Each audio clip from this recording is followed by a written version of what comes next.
Welcome to Khushi Madam's History School, where history is made simple for everyone. Rani Victoria এক নতুন যুগের সূচনা 1837 সালের এক শান্ত ভোর লন্ডনের কেনসিংটন প্রাসাদের একটি কক্ষে প্রিন্সেস ভিক্টোরিয়া ঘুমাচ্ছিলেন।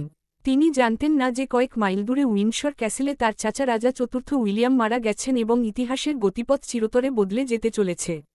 হঠাৎ প্রাসাদের বাইরে ঘোড়ার খুরের শব্দ এবং সদর দরজায় জোরে ধাক্কা দেওয়ার আওয়াজ নীরবতা ভেঙে দিল। আর্চবিশপ অফ ক্যান্টারবেরি এবং লর্ড চেম্বারলেইন একটি জরুরি খবর নিয়ে এসেছেন। প্রাসাদের সবাই জেগে উঠল।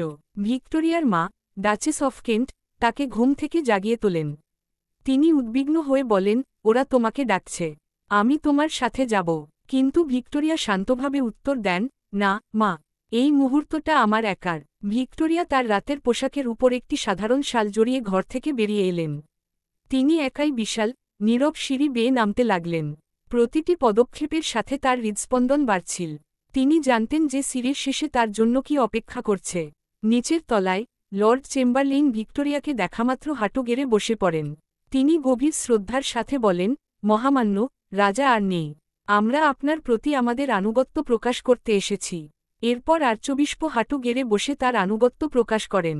সেই মুহূর্তে 18 বছর বয়সী ভিক্টোরিয়া বুঝতে পারলেন যে তার শৈশব শেষ হয়ে গেছে। তিনি আর শুধুমাত্র একজন রাজকুমারী নন, তিনি এখন গ্রেট ব্রিটেন এবং আয়ারল্যান্ডের রানী।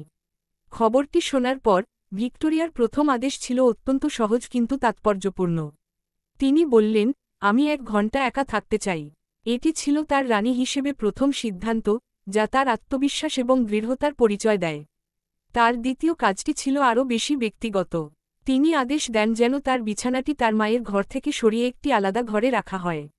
ছোটবেলা থেকে তাকে যে কঠোর নিয়ন্ত্রণে রাখা হয়েছিল, এই কাজটি ছিল তার বিরুদ্ধে প্রথম বিদ্রোহ। কয়েক ঘণ্টা পরে নতুন রানী তার প্রথম প্রিভি কাউন্সিলের সভায় সভাপতিত্ব করেন। ঘরের বয়স্ক এবং অভিজ্ঞ মন্ত্রীরা একজন তরুণীকে নেতৃত্ব দিতে দেখে অবাক হয়েছিলেন। কিন্তু ভিক্টোরিয়া পরিষ্কার এবং স্থির কণ্ঠে তার ভাষণ পাঠ করেন, যা সবাইকে মুগ্ধ করে। সভার শেষে ভিক্টোরিয়া প্রাসাদের জানালায় এসে দাঁড়ালেন। বাইরে সূর্য উঠছিল, যা কেবল একটি নতুন দিনেরই নয়, বরং একটি নতুন যুগের সূচনা করছিল, ভিক্টোরিয়ান যুগ। তার দীর্ঘ এবং ঘটনাবহুল রাজত্বের সবেমাত্র শুরু হয়েছিল।